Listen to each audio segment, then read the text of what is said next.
অন্তর্বর্তী সরকারের শেষ সময়ে যুক্তরাষ্ট্রের সঙ্গে অপ্রকাশিত পারস্পরিক বাণিজ্য চুক্তির আওতায় ঠিকাদারি প্রতিষ্ঠানকে কাজ শুরু করার আগেই দেয়া হয়েছে 217 কোটি টাকারও বেশি। 1117 কোটি টাকা ব্যয়ে রেডিও ডিভাইস উৎপাদন কারখানা স্থাপনের কাজ পেয়েছে যুক্তরাষ্ট্রের কোম্পানি L3 Harris।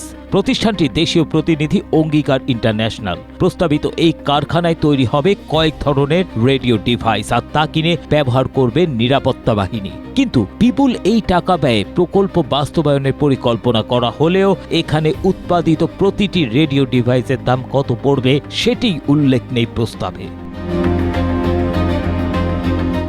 দৈনিক আগামীর সময়ের এক প্রতিবেদনে এই নিয়ে বিস্তারিত তুলে ধরা হয়েছে। প্রতিবেদনটির সূত্র মতে বিশেষজ্ঞরা বলছেন এই প্রকল্পের চুক্তির 12টি মূল অনুষঙ্গের মধ্যে 7টি অনেক বেশি এবং বাকিগুলি মাঝারি মাত্রা ঝুঁকিপূর্ণ। প্রকল্প প্রস্তাবে সবচেয়ে বড় দুর্বলতা চিহ্নিত করে বিশেষজ্ঞরা বলছেন, প্রযুক্তি হস্তান্তর চুক্তির আওতায় কারখানা স্থাপন করলে সবসময় প্রযুক্তি পণ্যের নকশা, সোর্স কোড, কাঠামোগত নকশা ও বুদ্ধিবৃত্তিক সম্পদ হস্তান্তর করা হয়ে থাকে। এক্ষেত্রে কিছুই পাওয়া যাবে না। চুক্তির শর্তগুলোর একটিও দেশের জন্য লাভজনক নয়। মূলত এই প্রকল্প বাস্তবায়নের নামে অর্থ লোপাট ও এলসির আড়ালে তা পাচারের শঙ্কা রয়েছে বলে মনে করছেন বিশেষজ্ঞরা।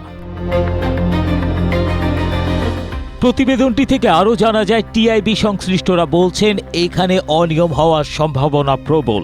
জানা গেছে ঢাকার একটি সংরক্ষিত এলাকায় ৩,৮২৪ বর্গফুট আয়তনের অবকাঠামোর উপর এ সংক্রান্ত প্রকল্প বাস্তবায়নের প্রক্রিয়া চূড়ান্ত করা হয়েছে। প্রযুক্তি হস্তান্তরের মূল কার্যক্রমের জন্য বরাদ্দ রাখা হয়েছে মাত্র ৮১০ বর্গফুট জায়গা। আর এই ছোট্ট জায়গায় অতি গোপনে উৎপাদন করা হবে যুক্তরাষ্ট্রের L3 Harris সিরিজের রেডিও ডিভাইস। উৎপাদন কাজে সেখানে স্থাপন করা হবে 8টি বিশেষ টেবিল, যার দাম ধরা হয়েছে প্রায় 48 কোটি টাকা। এই হিসেবে প্রতিটি টেবিলের দাম প্রায় 6 কোটি। এছাড়া একটি নেটওয়ার্ক র্যাক সিস্টেমের দামও ধরা হয়েছে 6 কোটি। 6 বছর মেয়াদী এই প্রকল্পের জনবল মাত্র 7 জন। বিপুল অঙ্কের অর্থ ব্যয় নেয়া এই প্রকল্পের টেন্ডার প্রক্রিয়া, আর্থিক অসঙ্গতি ও অর্থ মন্ত্রণালয়ের অনুমোদন সংক্রান্ত বিষয় নিয়ে এরই মধ্যে বিতর্কের সৃষ্টি হয়েছে বলে জানিয়েছে দৈনিক আগামীর সময়।